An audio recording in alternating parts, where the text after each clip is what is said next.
আসসালামু আলাইকুম বন্ধুগণ।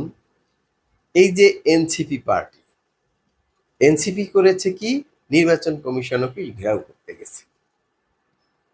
তারা বলতেছে যে নির্বাচন কমিশন অফিস বিএনপির কার্যালয়। দেখুন, এইটা একটি রাজনৈতিক দল এনসিপি, তারা নির্বাচন চাচ্ছে না। তো তাদের কাছে কি নির্বাচন কমিশন অফিস ভালো হওয়ার কথা? তারা তো নির্বাচন কমিশনের পদত্যাগই চাইবে, কারণ তারা নির্বাচন না দিয়েই ক্ষমতায় থাকতে চায়। এনসিপি আর সরকারের মধ্যে কি কেউ কোনো পার্থক্য ভাবে? জনগণ ভাবে না। জনগণ বোঝে যে এনসিপি আর সরকার একই। তো তারা নির্বাচন কমিশন অফিস ঘেরাও করতে গেছে। এখানে জনগণের কোনো সাপোর্ট তারা পাবে না। তাছাড়া এনসিপির সাথে এখন আর ছাত্ররা ওইভাবে নেই।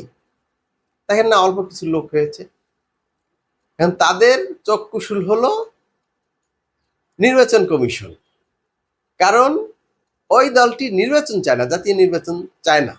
স্থানীয় নির্বাচন হলে যে হয় হোক, না হয় না হোক, তাদের কিছু না। কিন্তু জাতীয় নির্বাচন হলে তো তাদের ক্ষমতায় টান পড়বে।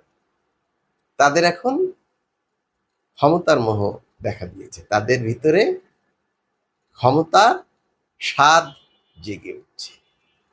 আসসালামু আলাইকুম।